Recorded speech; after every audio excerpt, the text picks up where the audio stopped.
Josué, chapitre 10. Adoni-Tsédek, roi de Jérusalem, apprit que Josué s'était emparé d'Haï et l'avait dévoué par interdit, qu'il avait traité Haï et son roi comme il avait traité Jéricho et son roi, et que les habitants de Gabaon avaient fait la paix avec Israël et étaient au milieu d'eux.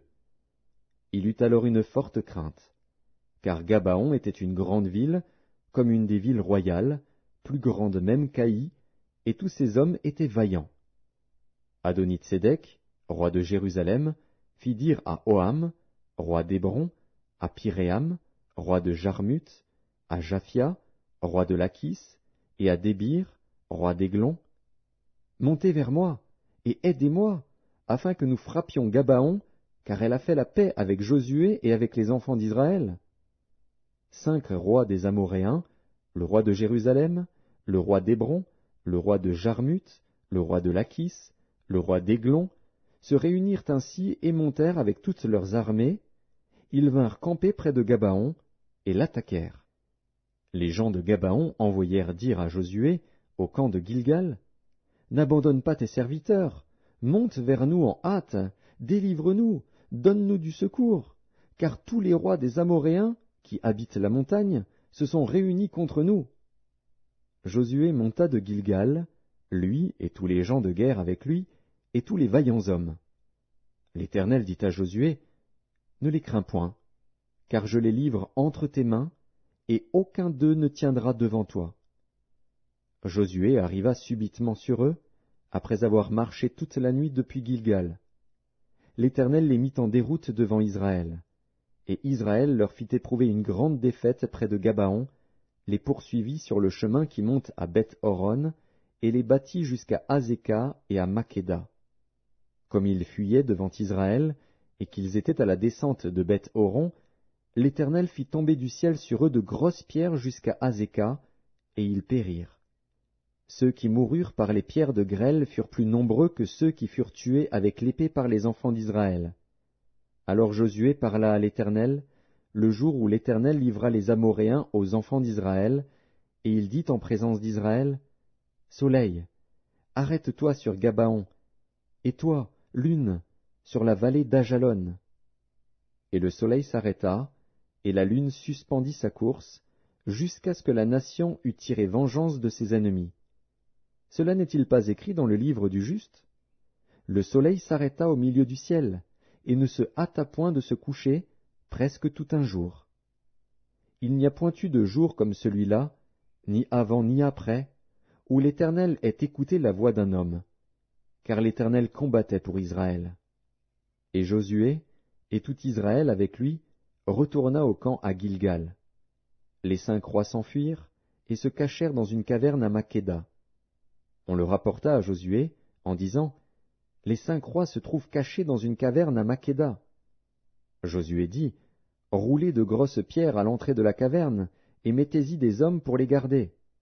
Et vous, ne vous arrêtez pas, poursuivez vos ennemis, et attaquez-les par derrière.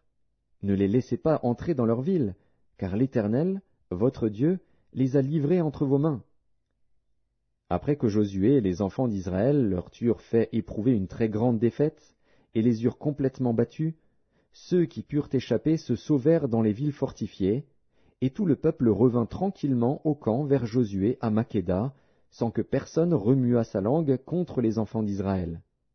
Josué dit alors, « Ouvrez l'entrée de la caverne, faites-en sortir ces 5 rois, et amenez-les-moi. » Ils firent ainsi, et lui amenèrent les 5 rois qu'ils avaient fait sortir de la caverne, le roi de Jérusalem, le roi d'Hébron, le roi de Jarmuth, le roi de Lachis, le roi d'Églon.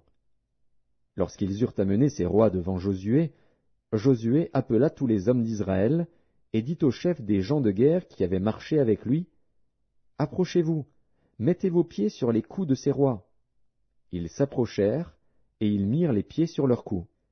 Josué leur dit, « Ne craignez point et ne vous effrayez point, fortifiez-vous et ayez du courage, car c'est ainsi que l'Éternel traitera tous vos ennemis contre lesquels vous combattez. » Après cela, Josué les frappa et les fit mourir.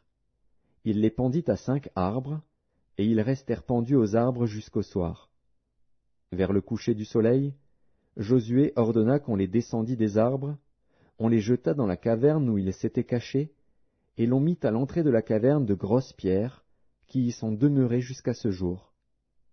Josué prit Makkéda le même jour, et la frappa du tranchant de l'épée. Il dévoua par interdit le roi, la ville et tous ceux qui s'y trouvaient. Il n'en laissa échapper aucun, et il traita le roi de Makkéda comme il avait traité le roi de Jéricho. Josué, et tout Israël avec lui, passa de Makkéda à Libna, et il attaqua Libna. L'Éternel la livra aussi, avec son roi, entre les mains d'Israël, et la frappa du tranchant de l'épée, elle et tous ceux qui s'y trouvaient. Il n'en laissa échapper aucun, et il traita son roi comme il avait traité le roi de Jéricho. Josué, et tout Israël avec lui, passa de Libna à Lachis. Il campa devant elle, et il l'attaqua. L'Éternel livra Lachis entre les mains d'Israël, qui la prit le second jour, et la frappa du tranchant de l'épée, elle et tous ceux qui s'y trouvaient, comme il avait traité Libna. Alors Horam, roi de Gézer, monta pour secourir Lachis. Josué le battit, lui et son peuple, sans laisser échapper personne. Josué et tout Israël avec lui passa de Lachis à Églon. Ils campèrent devant elle, et ils l'attaquèrent. Ils la prirent le même jour, et la frappèrent du tranchant de l'épée, elle et tous ceux qui s'y trouvaient. Josué la dévoua par interdit le jour même, comme il l'avait traité Lachis. Josué, et tout Israël avec lui, monta d'Églon à Hébron, et ils l'attaquèrent. Ils la prirent, et la frappèrent du tranchant de l'épée, elle, son roi, toutes les villes qui en dépendaient, et tous ceux qui s'y trouvaient.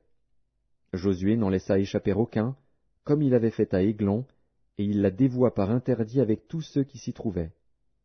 Josué, et tout Israël avec lui, se dirigea sur Débir, et il l'attaqua. Il la prit, elle, son roi, et toutes les villes qui en dépendaient. Ils les frappèrent du tranchant de l'épée, et ils dévouèrent par interdit tous ceux qui s'y trouvaient, sans en laisser échapper aucun. Josué traita Débir et son roi comme il avait traité Hébron et comme il avait traité Libna et son roi. Josué bâtit tout le pays, la montagne, le Midi, la plaine et les coteaux, et il en bâtit tous les rois.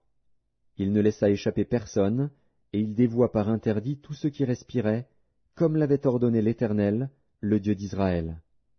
Josué les bâtit de Kadès-Barnéa à Gaza, il bâtit tout le pays de Gozen jusqu'à Gabaon. Josué prit en même temps tous ses rois et leurs pays, car l'Éternel, le Dieu d'Israël, combattait pour Israël. Et Josué, et tout Israël avec lui, retourna au camp à Gilgal.